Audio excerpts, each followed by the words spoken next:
Alright, I've been alternating with heat, penetrating fluid, and hammering with the drift. I think it's starting to break free, but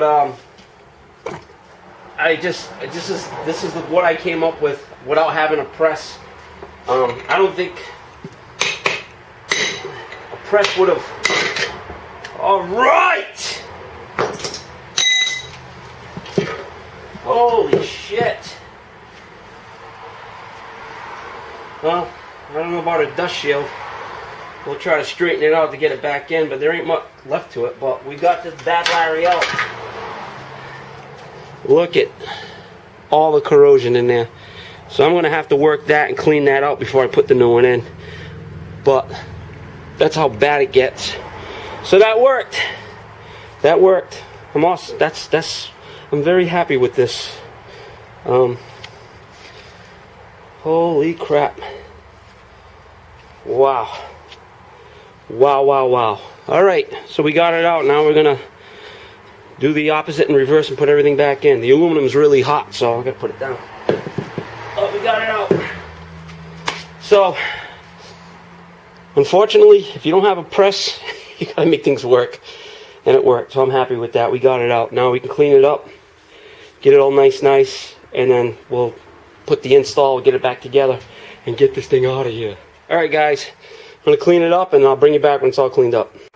Alright, we got as much of the corrosion out as we possibly can. It's actually really deep. I don't want to go any further with it.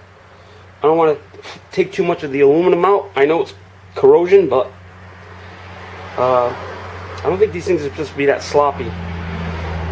They're kind of a tight fit, as you could tell, coming out. So, what I did was I just took a wire wheel on a drill and I just cleaned it out as best I could. I'm going to go over it with the red Scotch-Brite, and then what we're going to do is we're going to essentially bolt it in while it's out of the car, while it's on the stand, on the vise. And we're going to bolt this in, suck it down evenly, and then we're going to line up the dust boot on the speed sensor. We're going to line that up with the hole that's right here. Is that because this has to be right on? If not, I have to take this all apart and do it again. So you could do it in the car, but I want to do it out here where I got control, and we'll take it from there. So every time I do a video, an ambulance goes by. Well, as long as it's not for me. But I'm going to use this, and I'm just going to dress it up around, and then we're going to draw it down. And in the event I have to take this apart again later down the road, if I ever do this job again, it's going to be a little easier for me. Alright, so I'll bring you back when I'm trying to draw those in. Alright guys, we're in the process now of putting this all back together. Her dust shield is mangled, but that's what's going back in. Like I said, I used the copper-based anti-seize. I'll put it on the face, put it in the cylinder. I'm going to put it on the actual bearing itself, the housing, on the bolts. In the event that this needs to be redone, it should be easier to take apart now. Okay, you started. Let's get this guy in. I think the torque on these, I'm not sure. I think it's 85 foot-pounds. But you can look it up in your owner's manual or online. And that's what I'm going to do, just to confirm it. And just walk them all in by hand.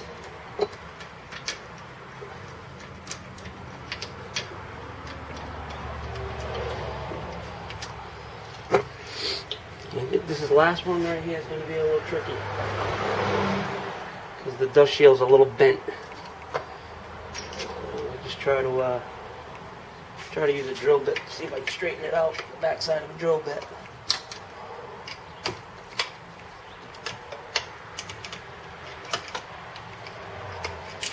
Yeah, it's always one. There's always one. Anybody who works on cars knows there's always one that does not want to cooperate.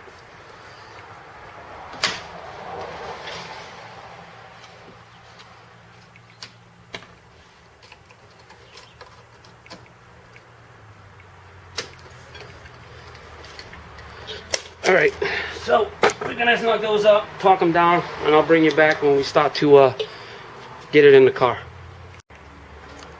Alright guys, it's actually 41 foot-pounds. I just looked it up. So these are 41 foot-pounds. I've already kind of snugged them up with the other wrench.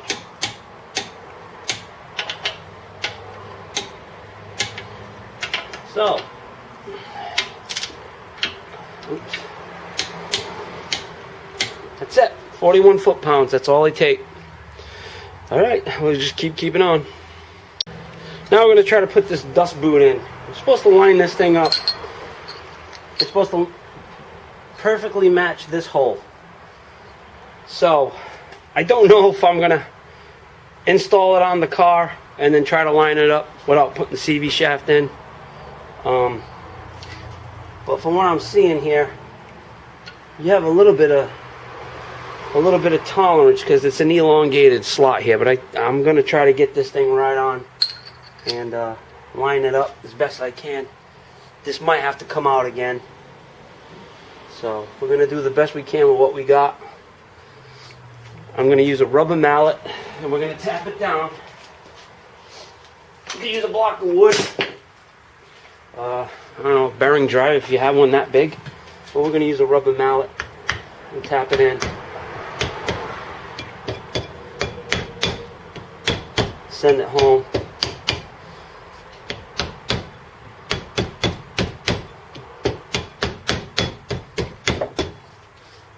Alright, I got to tap this down a little bit more. You don't want to be damaging it though. It looks like it's seated here.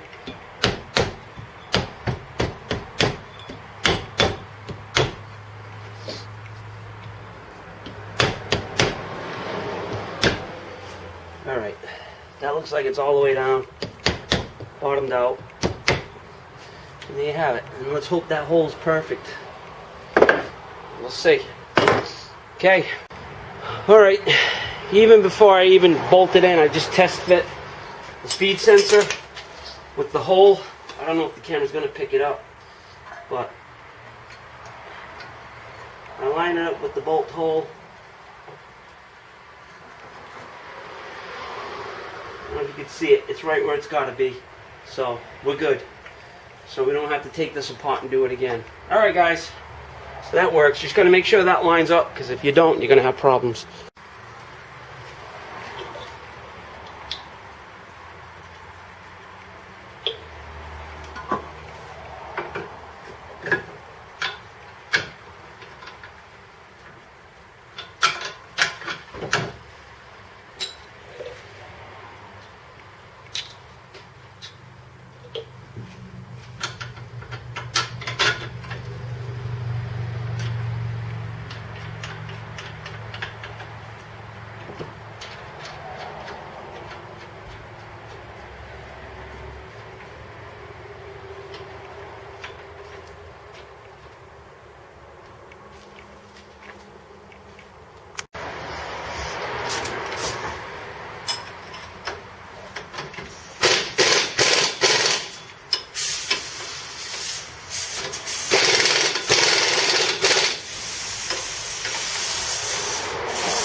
Okay, tie rod's in, 36 foot-pounds. I I had to kind of use the impact wrench to get it to catch because it was just free spinning the actual the shaft going through. So I had to kind of hit it with the impact wrench, bounce it, try to get that nut to spin faster than the actual shaft that it rides on, the spindle. I don't even know what you would call the tie rod shaft, the tie rod bolt, ball and socket bolt. But so I had to hit it with the impact gun, and then I got it down, and it actually drew itself up. So we're really, really close to the point of where I gotta be. So it's definitely, oh yeah, it's definitely there. So 36 foot-pounds. So now we got to throw the cotter pin in. I lined the castle nut up with the opening. So that's lined up so I can send the cotter pin through here. And that'll be done. Then we're going to attach the CV shaft. We're going to send it through. We're going to send the wheel sensor through. We'll probably do that now. Then we're going to do the bottom shaft, bottom ball joint, suck it all together, spindle nut, and then get the tire brakes on, get the tire on, and then give it a whirl. But this was not in any shape, form. Everybody tells you it's an easy job. It's not really when you get everything corroded the way it was. Not fun. So we're just going to commence now with the rest of this, putting this back together. It's going back together pretty good. Fingers crossed. Murphy's Law actually kind of works in full swing in this garage. He visits quite often, and sometimes he visits for extended periods of time. So, put the rest of this thing together and bring you back. Alright, we're going to put the CV shaft in, tie in the lower control arm to the ball joint. Essentially, it's 2 nuts and the bolt, the 17 millimeter. I don't know if they've been saying that as I'm going throughout this course of this repair. I don't know if I'm saying the correct sizes, but it is a 17 millimeter. And it's fairly easy to get the shaft in. I mean, you just pull the whole strut tower and assembly away from the actual end of the shaft. And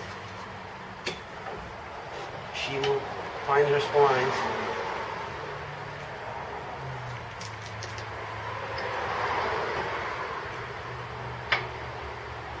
And you can rotate this too. There we go. There it is. It's in. Okay.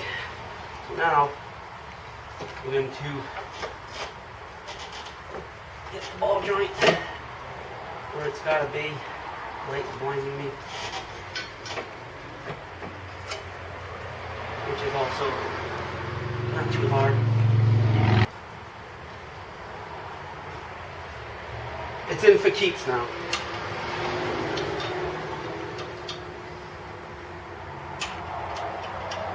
It's in for keeps.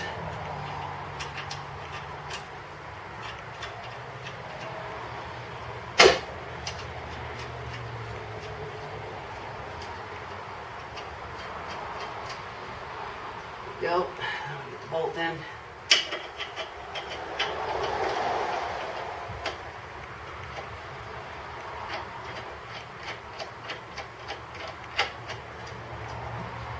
Okay, we'll get the torque on that. And then I'll bring you back when I have more to show. Alright, all 3 tie rod lower ball joint bolts are in. Those are 66 foot-pounds, if anybody wants to know. Now we're going to do the actual bracket that holds the caliper, and that's saying 81 foot-pounds. So these guys are 81 foot-pounds. Anybody wants to know, anybody's interested. But we can't put this on until we put the rotor on. So the rotor has to go on. I like to put the cart in front of the horse. The rotor goes on. And her dust shield, like I say, got really mangled. Not replacing it, so. Really likes the horn. rubbing on the rotor in any way, shape, or form. So and then we'll get people saying it's making a funny noise, and we don't want that.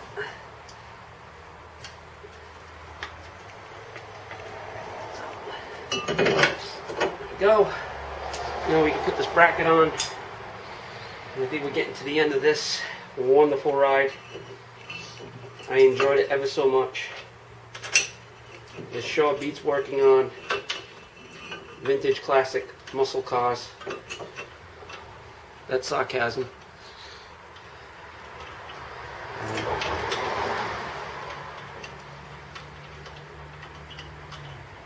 This was not a fun ride.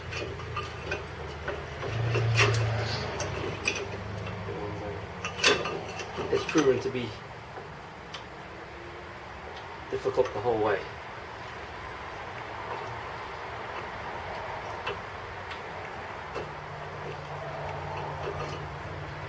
So, because it knows that I'm getting to the end of this, it's going to stop messing with me. Because that's what happens.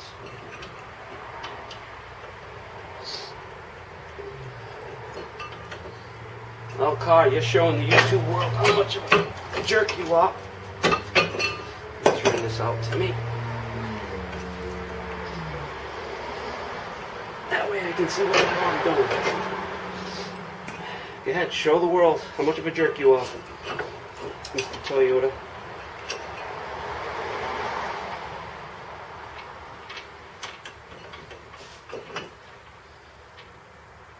Ooh. Ooh.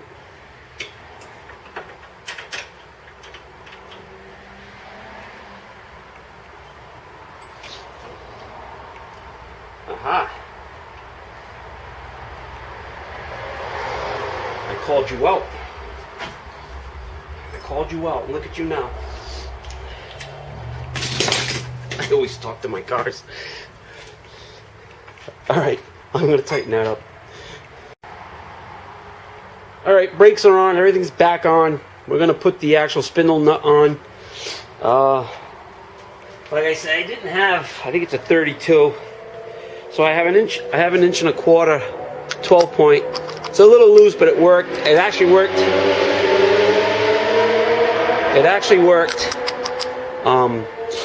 Getting it off. So then afterwards, this little lip here, there's a little keyway on the shaft. You got to take a chisel or something and punch it down, and it acts as a stopper, so you don't need a cotter pin, which is a pretty good idea. Aside from the fact that I literally hate working on these foreign cars. I hate it.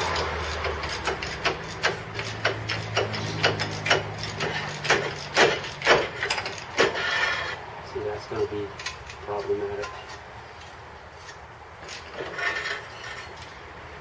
Where's this pan rubbing?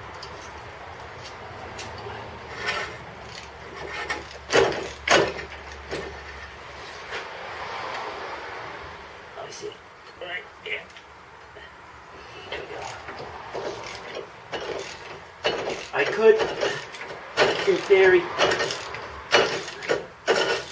use an impact gun just to get it snugged up.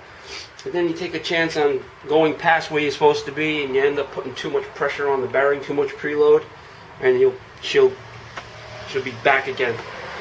So we'll try to get it as close as we can this way, and then we'll get the car down on all four, and then I'll torque it up, and then I'll take the shaft here. It's right here actually, and then we'll take it from there. And I think this is 165 foot-pounds. I gotta check it, but I think it's 165 is what they call for this torque on this thing. And I still gotta figure out what the hell keeps hitting back here. Oh, it's a little bottom edge of that dust shield. Alright guys, so bring you back when the car's back on its all four tires. And that's going to be a completed project. Get this thing out of here so I can work on my rear end. Not my rear end, but the car's rear end, the Camaro. Alright, 59 foot-pounds, not 6, it was 59. Odd number, but 159 foot-pounds for that spindle nut. And that's all set. What I did is I just put a breaker bar between the lugs, pinned it to the ground, and then I went with my torque wrench. So now I'm going to try to punch down into that keyway that's facing us, that little rusted little spot there, and try to drive that down to prevent this thing from backing out. So we're going to just take it,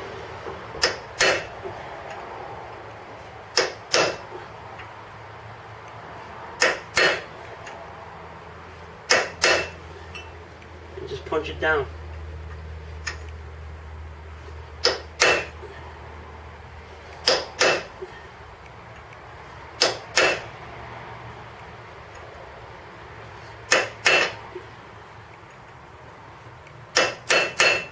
Okay, there it is. It's inside. Alright. So that's done. Tire on. And we're going to get it out of here.